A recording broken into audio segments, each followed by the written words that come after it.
Cara, eu Sim. te falar aqui. Você quer falar ainda? Tu quer continuar nosso tráfico? Eu ia trocar. Eu ia trocar, eu ia falar sobre o Brasil, porque assim, a Isso que gente eu ia tem essa perguntar questão Uhum. da malandragem, do jeitinho brasileiro. Aham. Isso não é normal, cara, né? Isso Também. tudo é passar a perna. Aham. Verdade é essa. Isso também tem relacionado? Claro. Existe uma coisa chamada maldição hereditária, né?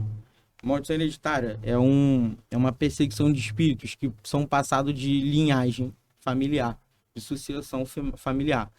Isso serve tanto para a família, para o clã familiar, e tanto para a parte coletiva, para a parte territorial, tá? A maldição que existe no Brasil, aí a gente vai ter que, para a gente procurar a raiz de uma maldição, a gente vai ter que fazer o histórico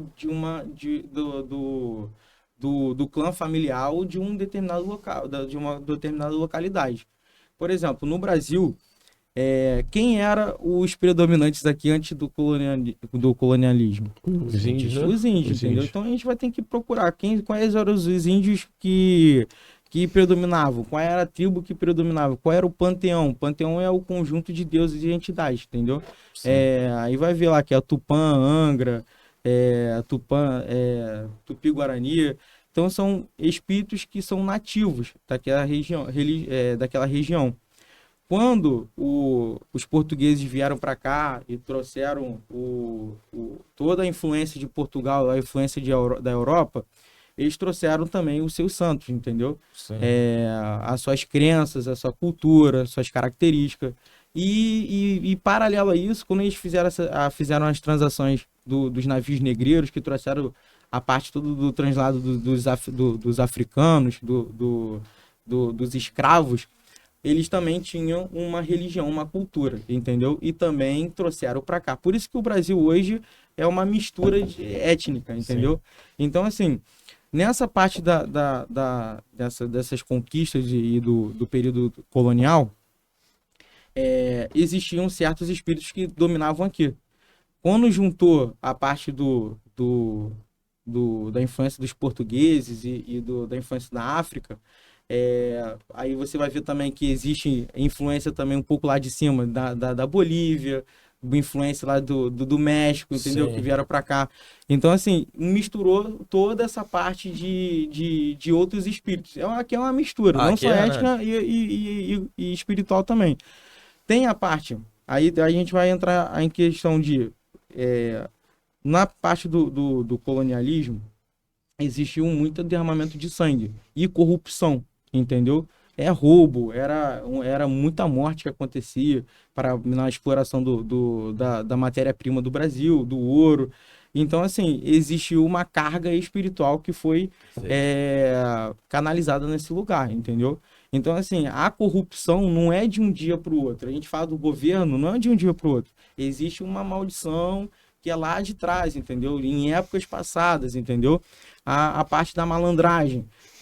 Se tu for ver a linha da malandragem, eles vieram lá do México, da Bolívia, entendeu? Que a cultura e a tradição lá dos países um pouco mais de cima, os povos de rua, os delinquentes ou os ladrões, que quando morrem, eles são vangloriados, entendeu? Eles são como mártires, entendeu? Na comunidade. Então, assim, no sincretismo existe uma linhagem de malandragem, entendeu? Aí entra a parte da parte de alguns espíritos que sincretizam com essas características. Aí tem a Maria Navalha, tem... se tu pegar um pouco lá de cima, tem Gu, tem a linha do Zé Pilintra, muita coisa, cara. Mas, por exemplo, deixa eu ver o outro aqui, ó. Zé Pilintra, tem o Seu Zé, tem Maria Navalha, linha da Navalhada, Sete Navalhas. Então, assim, tudo é povo de rua, são espíritos de povo de rua, entendeu? Então, isso aí são espíritos que trazem adotam essa característica justamente pela cultura daquela localidade, entendeu? Teve alguma tragédia assim no Brasil que foi devido a essa maldição hereditária? Algo específico? Porque a gente teve um convidado aqui, Dr. Alex Alves, aliás, o episódio é muito bom. Ele comentou sobre a tragédia de Mariana e Brumadinho. Sim, eu ia falar disso. Sobre ter uma questão hereditária também, uma maldição. Sim, exatamente isso.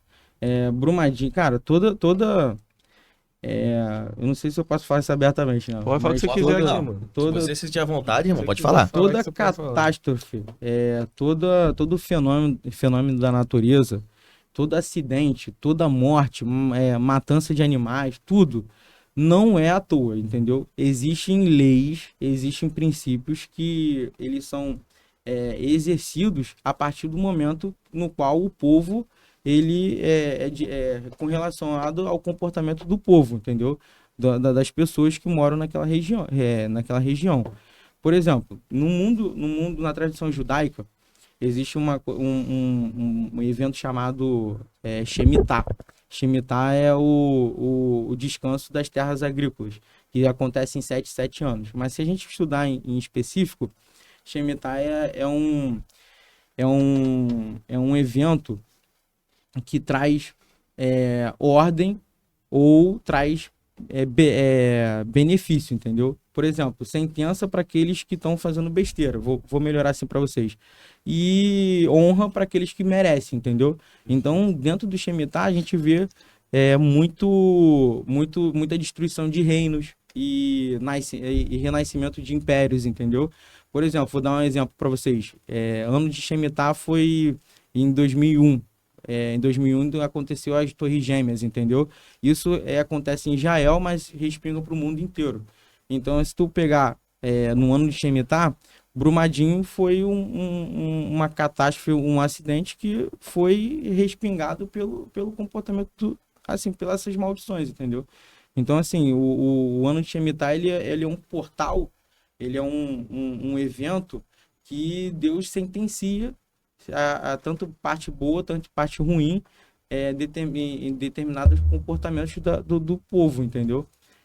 Aí tem até a crise da Bolsa de Valores, crise financeira, Torre Gêmea, abrimento do Mar Vermelho. Se tu fizer o histórico, tu vai ver que tudo foi em época de Shemitah, época das tétras também, que são os fenômenos da Lua, entendeu?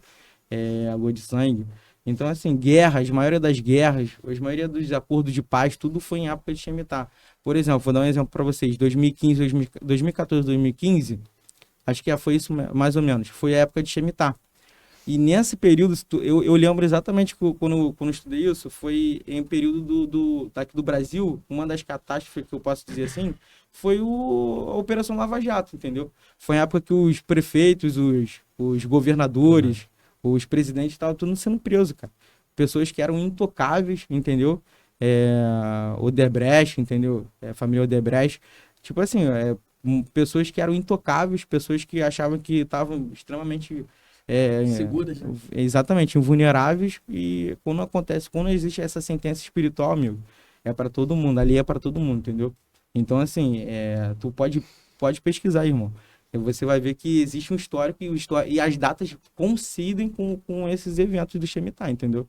Essa questão territorial, por exemplo, da malandragem no Brasil, isso pode ser quebrado um dia? Pode. Já teve exemplos assim na história que já... Pode. Isso tudo depende da igreja, cara, entendeu? Se a igreja hoje estiver dentro de uma visão territorial de batalha espiritual, ela pode sim quebrar a maldição que é exercida dentro do território. Uma das coisas que eu falo muito nesse livro é exatamente isso, cara. Eu falo muito sobre as influências territoriais. Hoje as pessoas me consideram especialista de libertação, porque a metodologia que eu trouxe para a igreja e para os meus ensinos é dividir a parte da libertação em 3.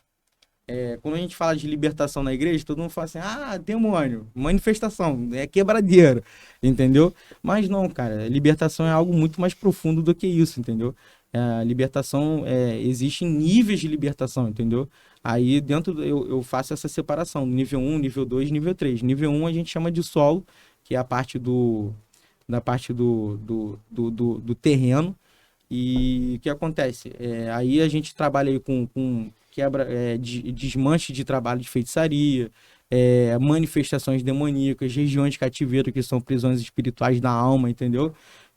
O nível 2 a gente trabalha mais com a parte do fundamento, das fortalezas da mente, que são filosofias, doutrinas, ideologias, entendeu? a gente quebra o fundamento da religião, entendeu? Ou da seita, ou da heresia. E o nível 3, que você acabou de me perguntar, é o nível territorial, que é um nível mais estratégico, é uma batalha espiritual mais estratégica e também intelectual. Isso aí a gente atua com níveis, com espíritos de alta grandeza, entendeu? De alto nível. São principados, potestades, entendeu? E esses príncipes, quando eles atuam num determinado território, a gente tem que ter entendimento de como combater esses príncipes, cara. Entendeu? Por exemplo, existe uma coisa chamada verdade paralela, que são... Já ouviu falar verdade paralela? Vou falar. Não. Já ouviu? Nunca falou? Nunca ouviu? Então, assim, verdade paralela é o seguinte... existe o mundo natural e o mundo espiritual. Eu falo exatamente isso no meu livro. O mundo espiritual, ele rege o mundo natural. Então, assim, tudo que eles são... Os dois mundos, eles são correspondentes paralelos. São divididos apenas por um eixo de simetria.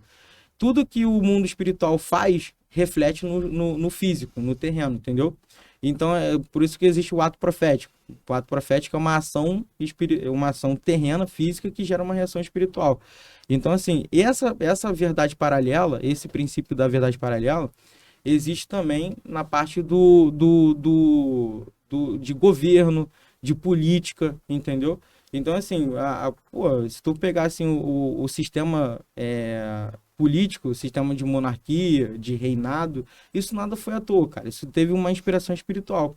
Por exemplo, na guerra, eu tô falando isso para responder a tua pergunta. Na guerra, quando um país entra em guerra com outro território, por exemplo, Rússia e Ucrânia, quando entra em guerra com outro, qual é o objetivo de o país conquistar o outro? Qual é a chave mestra para derrubar um país? Vocês sabem me informar isso? Quando derruba a central do outro país. Exatamente. Central é quem? Capital, né? A capital. A capital, Exatamente. pô. Então, o propósito de um país derrubar o outro é quando você toma a capital. Por exemplo, se a primeira coisa que a Rússia atacou foi Kiev. Kiev é a Sim. capital da Ucrânia, entendeu? Por quê? Porque lá tá todo concentrado todos os magistrados, entendeu? Perfeito. Todas as estruturas nervosas, estressadas, entendeu? Onde a tomada de decisão é lá. E espiritualmente, como essa verdade é paralela, é um espelho, existe também esse mesmo princípio, entendeu? Se hoje eu for combater o Brasil, um país for combater o território brasileiro, qual é o objetivo do exército entrar? Qual é o objetivo de dominar? É a capital, que é a Brasília. Então, se eu levar isso para a batalha espiritual, eu tenho o mesmo princípio, entendeu? Qual é o meu objetivo de atacar esses príncipes e subpríncipes que estão alojados nesse governo, nesses tronos? É a própria capital, que é a Brasília, entendeu? Entendi. Então, você está perguntando, tem como quebrar a maldição? Tem. Se a igreja hoje estiver com esse entendimento, com essa visão de batalha espiritual, com certeza, amigo. Eu te garanto que tem como.